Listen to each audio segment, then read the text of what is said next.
C'est-à-dire que les attributs divins sont au nombre de 10.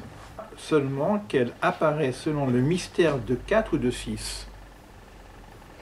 Mais en fait, elles sont toujours composées de 10.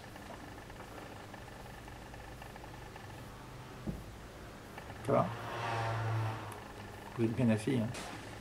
Si je parle de 4, les 4 mondes, quand je dis je parle de 4. Mais les 4 sont aussi composés de 10. Dans chacun des mondes, il y a 10. Si je parle des 6, on va dire que dans 6, il y a aussi 10. Ça veut dire quoi? Ça veut dire que 6 est une unité pour lui-même. On appelle ça un partsouf. Et là, on comprend maintenant quelle différence il y a entre le partsouf et la séphira. Le partsouf, c'est un visage. Partsouf, un visage. C'est-à-dire qu'on a un principe global qui est un visage, qu'on appelle d'ailleurs le petit visage. Là, ça s'appelle Mishpat, la justice.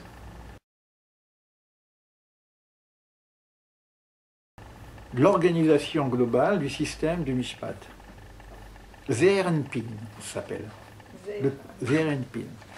Le petit visage. Donc c'est des termes que tu lis par voix. Donc, or, c'est les 6. Mais quand le Zerenpin est complet et plein, quand la justice divine fonctionne, mais avec les 6 séphirotes, c'est-à-dire qu'avec Chesed, et quand on parle de justice, c'est pas bon, tout ça c'est que de l'amour de toute façon, c'est que de l'émanation.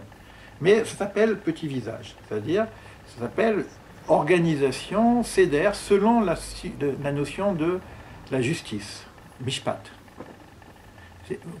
Plutôt que justice, je préfère juste, la justesse. Parce que quand on dit justice, on a l'impression d'être au tribunal. Dieu, c'est pas au tribunal. Quand on va au jugement, on a l'impression d'aller au tribunal. On va dans l'alignement, voir si on est dans la justesse, si je suis aligné, si l'équilibre de la balance n'en vient pas. Alors ça se prime un peu par jugement, parce que pourquoi quand on te mesure et que tu es déséquilibré, on va te donner un jugement, pas pour te punir, pour te remettre dans l'axe.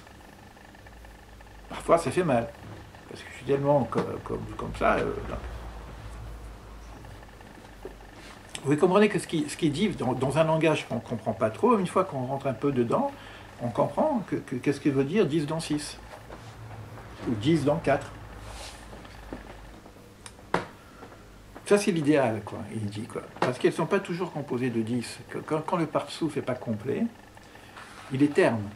Le visage n'est pas rayonnant. C'est-à-dire que toutes les 10 ne sont pas allumées. Donc, on a un visage terne. Finalement, quand on travaille dans cette partie-là, ce qu'on appelle le monde de la Yetzira, le monde de la formation, si vous regardez le texte biblique, l'homme dont nous connaissons au niveau de l'histoire du jardin d'Éden, c'est l'homme de Yetzira, la Yetzer Adam. Le mot, ça s'appelle Yetzer. On n'est pas au niveau de l'homme primordial de Bereshit, c'est-à-dire de Vayivra Adam. Il a créé. On est dans Vayetzer, il a formé.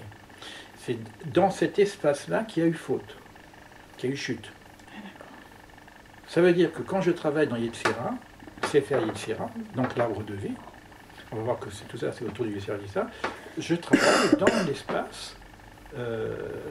C'est pour ça qu'on parle de l'arbre de vie sur lequel on est passé à côté, quoi. Finalement, on travaille sur une réparation de ce qu'on fait un tikkun, une réparation de ce qui s'appelle la faute, en tout cas de la chute d'Adam Arishon, quoi. Et ici, le Yetzer, la formation, c'est le monde des arrangements, des fondations. Donc, le dernier des mondes, dans le monde de Asiya, d'accord, il y a 4 degrés, d'accord. Et c'est ce qu'on est en train de comprendre. Nous sommes dans le monde de Asiya, mais dans le monde de Asiya, il y a les 4 degrés. Donc, dans ce monde de Asiya, il y a aussi Atzilut, il y a aussi Beria, il y a aussi Yetzira, il y a aussi Asiya.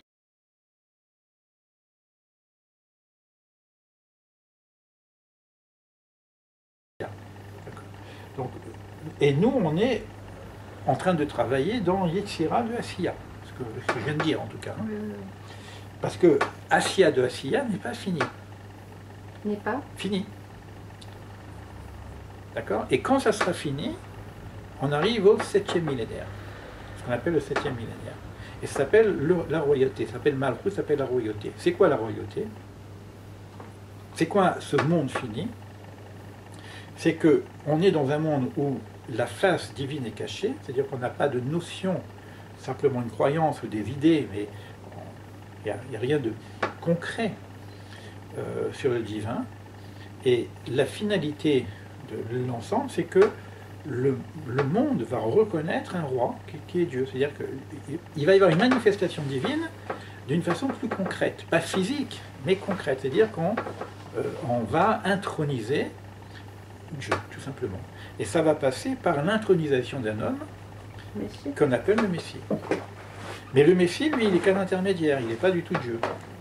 D'accord? Dans notre vision à nous, c'est un intermédiaire qu'on appellera un roi, qui va apporter la vision de la présence divine dans ce monde, qu'on appelle. Et c'est tout ce qu'on étudie avec d'Advunot, c'est qu'on croit mais on ne voit pas. Et finalement, on verra quoi? Comme on ne peut pas voir la lumière pure, on va voir l'unité. C'est tout l'intérêt, c'est de dire qu'est-ce que c'est l'unité. L'unicité de tout ça. On va comprendre quelque chose de l'unicité. Bon. Pour l'instant, ce sont des mots. Et ça ne va pas être que des mots plus tard. On a parlé d'énergie, on a parlé d'anges. Les anges, c'est quoi? C'est de l'énergie. Ce n'est pas des petits bonhommes avec des ailes. On les représente sous plein de formes, mais ce sont des principes énergétiques. C'est-à-dire que la hiérarchie des anges, ça correspond aussi à la hiérarchie de la lumière qui va se formaliser dans des secteurs bien singuliers et qui vont avoir une fonction singulière. Et ça s'appellera un ange. Et les anges, ils ont leur hiérarchie ici. Donc on pourrait faire l'arbre des anges avec l'arbre des séphirotes. Oui. Après, il faut voir comment ça va se diviser en 70. 72. 70, parce que nous on dit 70 plus 2. Donc, comment ça se divise en 70 par rapport à ce qu'on appelle les sarim, les archanges. Les sars, c'est quoi? C'est les principes qui régissent les nations. Donc, c'est des princes, non? Hein? Ça veut dire sar, ça veut dire sar, prince, oui. Les principes, vous n'avez jamais entendu le mot principe? Oui, prince et des principes aussi. C'est pas des bonhommes qui sont sur un nuage, qui regardent, qui disent toi c'est pas comme ça. C'est le monde des principes. On est ce qu'on appelle les klalim. Dans le monde des principes. Alors, on donne des noms. Donc les noms, on les connaît. Bah, si vous voulez, moi, dans les livres de prière, on a les noms. Le débutant doit savoir aussi que chaque séphirote porte un nom divin. Pas simplement Chorma, Binada, etc. Il y a aussi un nom particulier. Alors, il y a beaucoup de choses se disent sur ces noms-là. Et celui qui veut vraiment comprendre le rapport entre les noms et les séphirotes, il y a un livre, c'est Sha'arei Oroth, les portes de la lumière. C'est pas très gros. C'est un livre de base aussi de la Kabbale. Moi, mon maître Manitou disait toujours qu'il faut commencer par ce livre-là si on veut un peu mieux comprendre tout ce qui se passe derrière. C'est le secret des noms.